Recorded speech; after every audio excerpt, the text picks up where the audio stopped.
Oi gente, tudo bem? Esse vídeo é mais um vídeo sobre um trabalho do 16º Fórum Ambiental de Alta Paulista. O trabalho a seguir é das seguintes autoras, da Marjorie Brenda Leite Marques e da Juliana Heloísa Pinet Américo Pinheiro.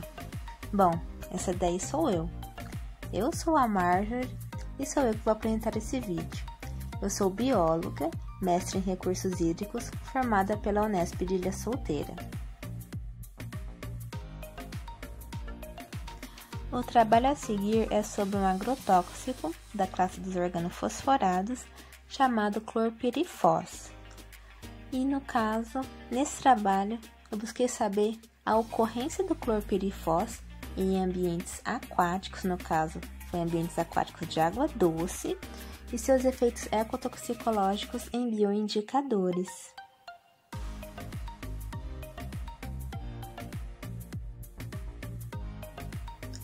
Bom, o objetivo do meu trabalho foi fazer um levantamento bibliográfico acerca de quais são os efeitos do inseticida clorpirifos na fauna aquática, no caso seria de organismos de água doce, que são os famosos bioindicadores, e qual é a atual situação do clorpirifos na legislação brasileira.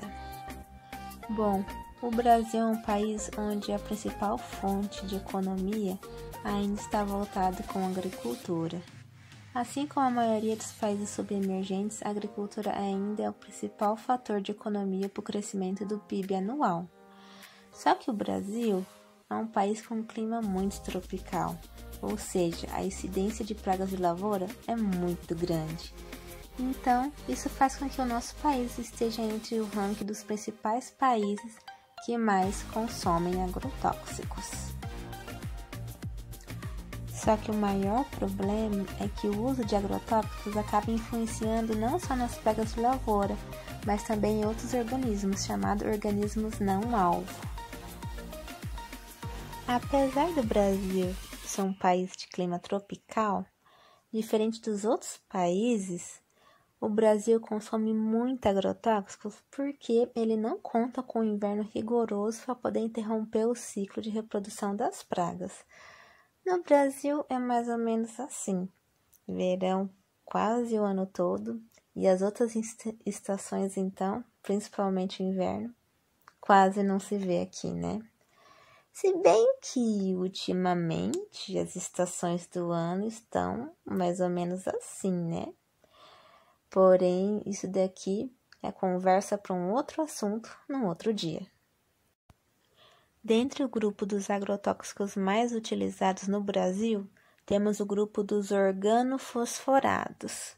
O que são os organofosforados ou os OPS, como que é chamado como sigla? Bom, os organofosforados é um grupo de compostos químicos que possui o fósforo como átomo principal.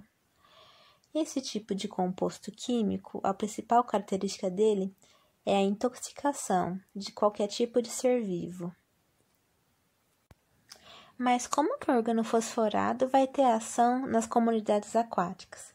Bom, isso é muito simples. Aqui a gente tem a água superficial e a água subterrânea. Primeiro, quando a gente aplica um agrotóxico por pulverização, ele vai direto para o solo, tanto como aplicação no solo. Aí o pesticida ele é dissolvido, vai parar na água subterrânea, depois ele é dissolvido e volta para a atmosfera por volatização.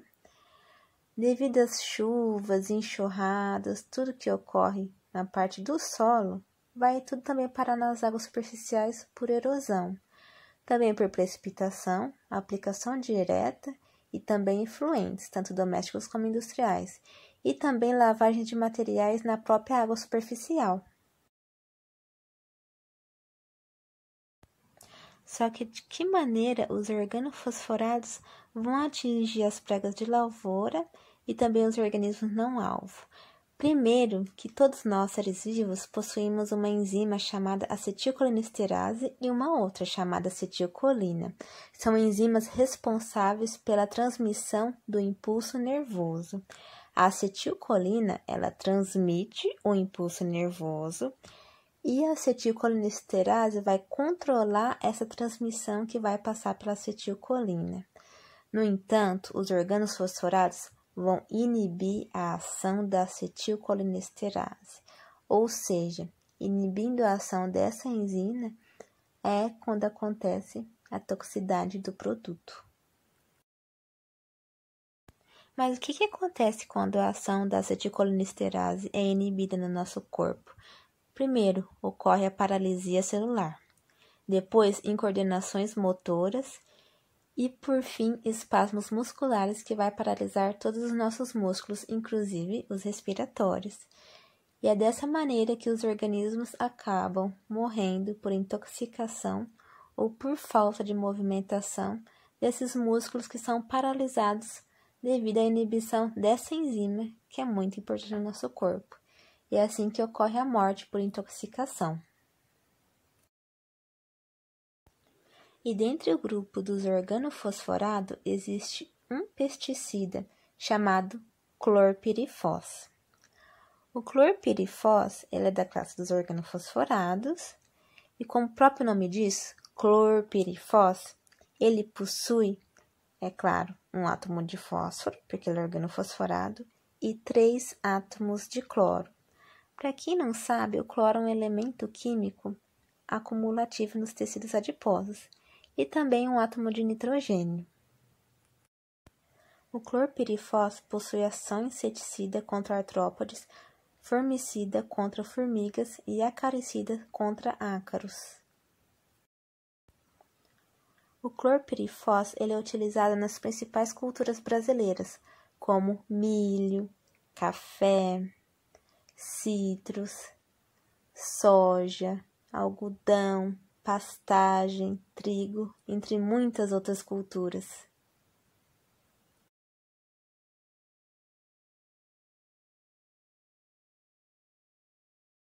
Bom, vocês devem estar me perguntando, o clorpirifos é encontrado em compartimentos aquáticos? A resposta é sim. No rio Cuiabá foi encontrada a concentração de 0,085 mg por litro de clorpirifos. A resolução CONAMA não menciona o clorpirifos como um dos produtos químicos a serem monitorados para a preservação das comunidades aquáticas. Apenas o Ministério da Saúde menciona o clorpirifos que, na concentração de 0,030 mg por litro de clorpirifos, tem que ser o mínimo para a água de abastecimento urbano, ou seja, água para a gente beber. Então, clorpirifos é mencionado apenas no consumo de água humana e não em comunidades aquáticas. Bom, se o clorpirifos foi encontrado em compartimentos hídricos, como é que eu sei que a concentração encontrada não oferece risco às comunidades aquáticas? Através de testes com organismos bioindicadores. Mas o que seriam esses organismos bioindicadores? Bom, os bioindicadores são organismos que possuem relacionamento direto com os fatores bióticos e abióticos. São organismos extremamente sensíveis a ações antrópicas. E qualquer tipo de diferença nos corpos hídricos, a primeira coisa que eles vão notar é por meio do metabolismo de cada um. Ou seja, cada organismo vai responder diferente de acordo com o seu metabolismo. E qual que é a melhor maneira de eu saber como que ocorre a ação de um determinado poluente em um corpo hídrico? A melhor maneira de descobrir isso é utilizar organismos bioindicadores de diferentes níveis tróficos. Mas por que de diferentes níveis tróficos? Primeiro, porque o poluente vai interagir de maneiras diferentes para cada nível trófico. E assim dá para a gente ter uma noção mais ou menos até que nível esse poluente vai. Então, isso significa que o clorpirifos vai ter uma resposta diferente para cada organismo de diferentes níveis tróficos? A resposta é sim. Para cada organismo de diferentes níveis tróficos, o clorpirifos vai ter uma ação e uma resposta diferente. Pesquisas realizadas com bioindicadores de diferentes níveis tróficos notou-se que crustáceos são extremamente sensíveis ao clorpirifos. Já moluscos também são sensíveis, mas não tanto quanto crustáceos. Já para peixes, ocorreu uma diferença de dois tipos de concentrações totalmente diferentes, ou seja, cada espécie de peixe teve uma resposta diferente. No entanto, vale ressaltar que o Ministério da Saúde permite apenas 0,030 mg por litro de clorpirifos apenas para a água de consumo humano. Bom, e o que podemos concluir com tudo isso? Concluímos que o clorpirifos ele é altamente tóxico para bioindicadores, no caso, crustáceos, que são mais ou menos do nível secundário da cadeia trófica. Possui uma toxicidade de cerca de 0,00039 mg por litro de clorpirifos, sendo que no Rio Cuiabá foi detectado 0,0085 mg por litro. E também que a resolução CONAMA não utiliza o clorpirifos como um dos produtos a serem detectados e considerados. Ou seja, a resolução CONAMA, não considerando o clorpirifos, acaba fazendo com que o Ministério da Saúde utilize apenas a concentração de 0,030 mg por litro. Ou seja, tanto para o Ministério da Saúde, os crustáceos estariam correndo risco, porque 0,030 seria uma concentração muito alta, muito alta. Resumindo, o clorpirifos, ele é considerado tóxico para crustáceos e na nossa legislação atual não existe nenhum meio ou medida que faz com que altere a resolução CONAMA para poder incluir o clorpirifos ou que mude esse valor para que as comunidades aquáticas estejam seguras. E é isso, pessoal. Esse foi o meu trabalho. Estou muito feliz por participar. E até a próxima. Beijos!